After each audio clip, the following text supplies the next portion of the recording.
Denny Unger. You've probably never heard of him, but he is the founder of some type of cardboard role-playing game company. I believe it's called WorldWorks Games. Someone brought this extremely obscure podcast to my attention many years ago, and I apologize, I don't have the name of the person, but I'm sure they wanted to remain anonymous. I really appreciate when I receive tips like this in this obscure podcast that no one has heard except a very small handful of fans of this cardboard cutout role-playing game community who are fans of WorldWorks games. I've never heard of the company. I don't roleplay, especially on tabletop games. So this is kind of like a Dungeons and Dragons type thing. And I'm not gonna diss the company. You know, if he is successful in his company, that's great. This podcast is from 2006, so it's very old. As we know, John Teter stopped posting around 2001. So if this guy was John Teter, and obviously the name of this episode is Who John Teter Is Not. So I've already eliminated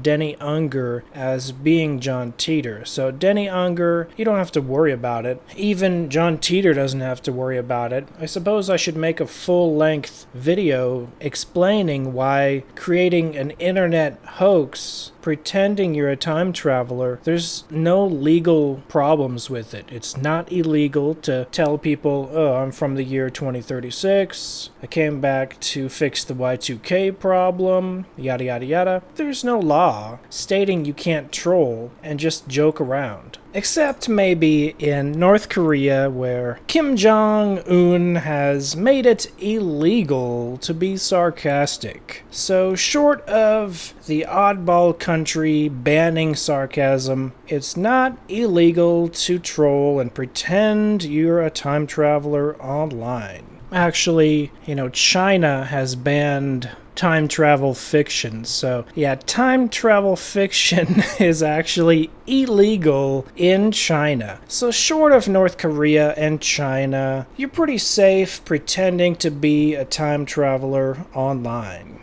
So Denny Unger, the reason this is a clip worthy of him even ever having been a candidate for the creative ability to even be in the realm of John Teter is this guy is clearly creative, he's clearly talented, he's an artist creating really complex schematics for these Dungeons and Dragons type levels, for these tabletop role-playing games, and I'm sure he did most of the art for all of these things until his company got big enough where other people are doing it now. But this guy admitted in this podcast from 2006, January 25th is the exact date. In this podcast, which is extremely obscure, I would be surprised if more than 50 people have ever heard this. And now a lot more than 50 people will hear it. It simply contains a clip of Denny Unger admitting to being so bored, or simply being so creative, that he would go on from project to project. And I can really identify with that. But one of those projects was a time travel hoax. And the reason we know Denny Unger participated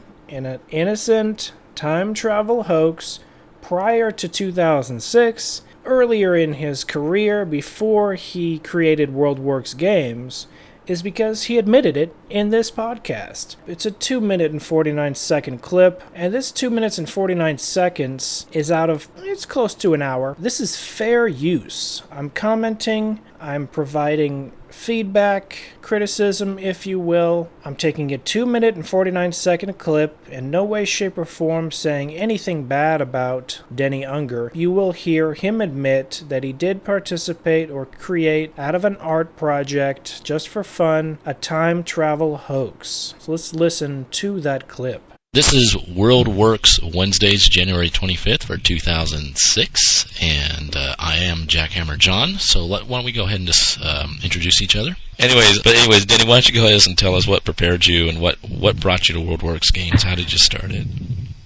Basically, going to Grant MacEwan Community College and taking a graphic design digital media course was what prompted me to even bother trying this. Before that, I was just I would do random art jobs. I'd paint murals and I'd do the occasional website and stuff like that. But it wasn't really till I went to school that I realized that I should get my ass in gear and try to get involved with something that'll actually pay the bills.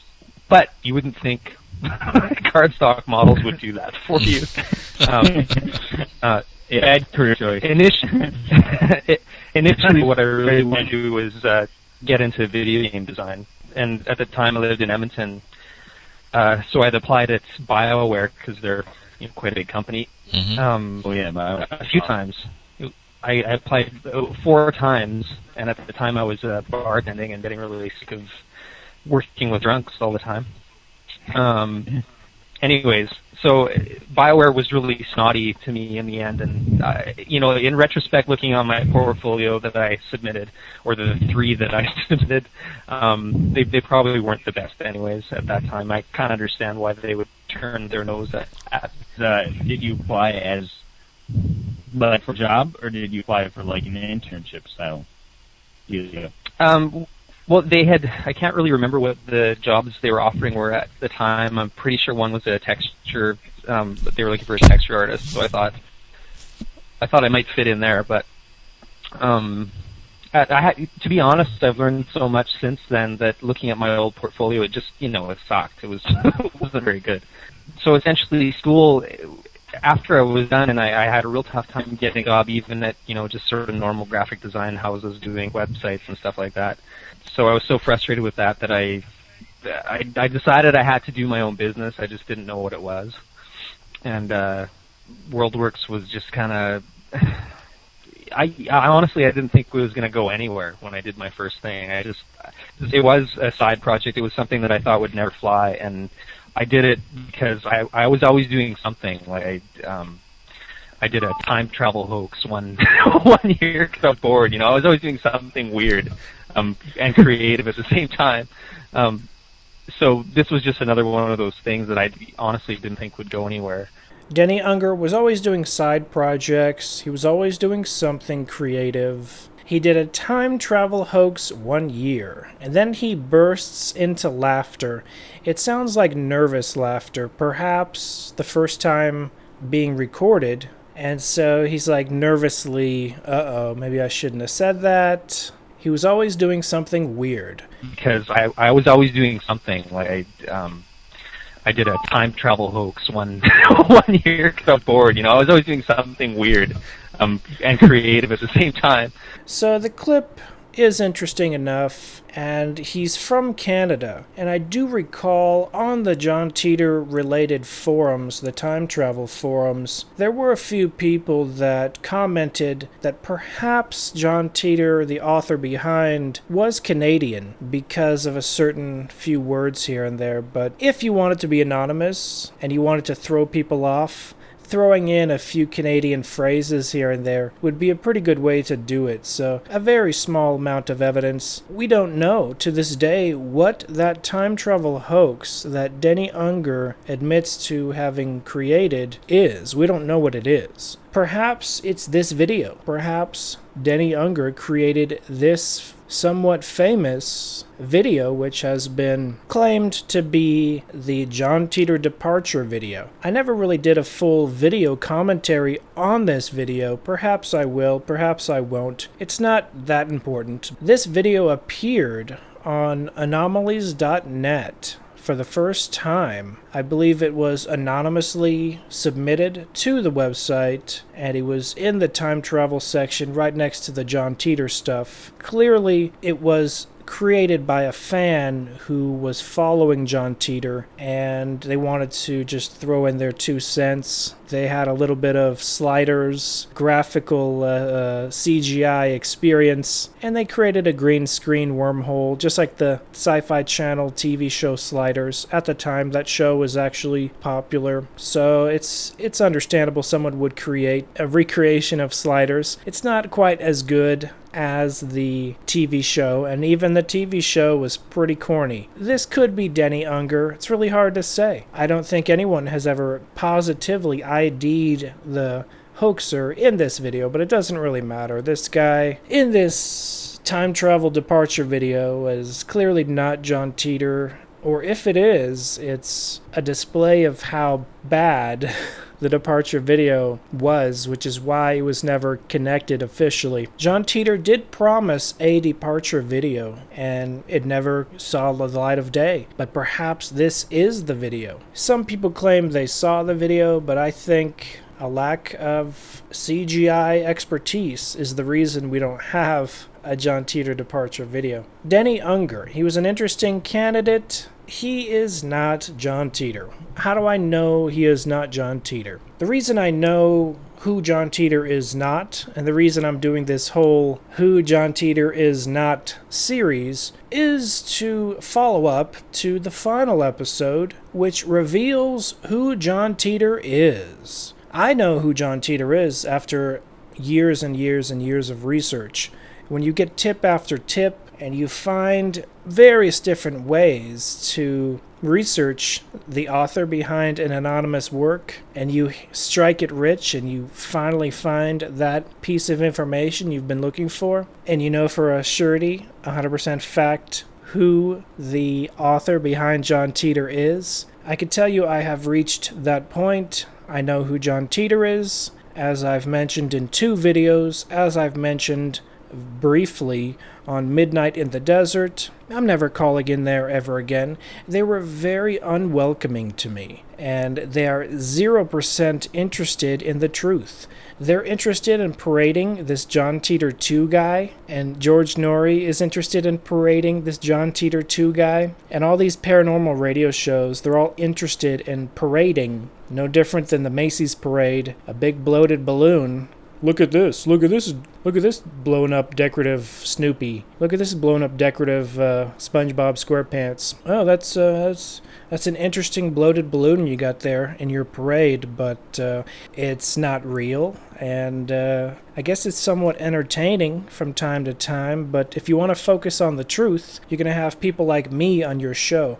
All of these paranormal radio shows, or at least a few, have in no way, shape, or form shown any interest in talking to a skeptical person who spends years upon years upon years researching and actually finding the facts and coming to the conclusion based on facts. And you will see those facts revealed and unfolded on January 31st of this year, 2016, the very last day of this year. I decided to release the final identity of John Teter with all of the evidence that I have on the very last day of this year, because a lot of my haters and my detractors, they are extremely skeptical of me. They thumbs down all my videos, and they have zero respect for the years upon years of research I've done. And my way to say thanks to them is to release it on the very last day of the year. There are a few other reasons, but I think that's a very fitting day.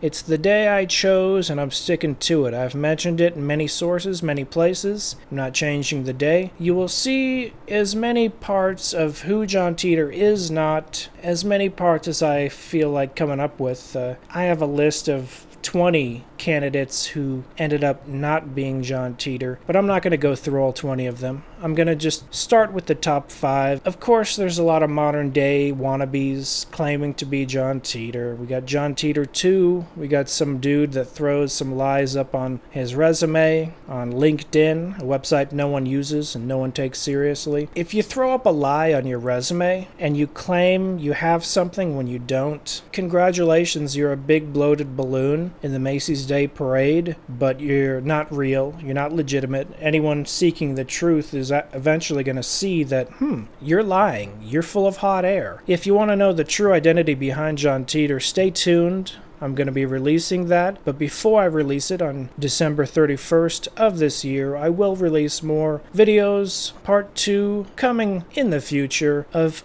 who John Teter is not. I thank you for watching. This has been John Razimus with Hoax Hunter.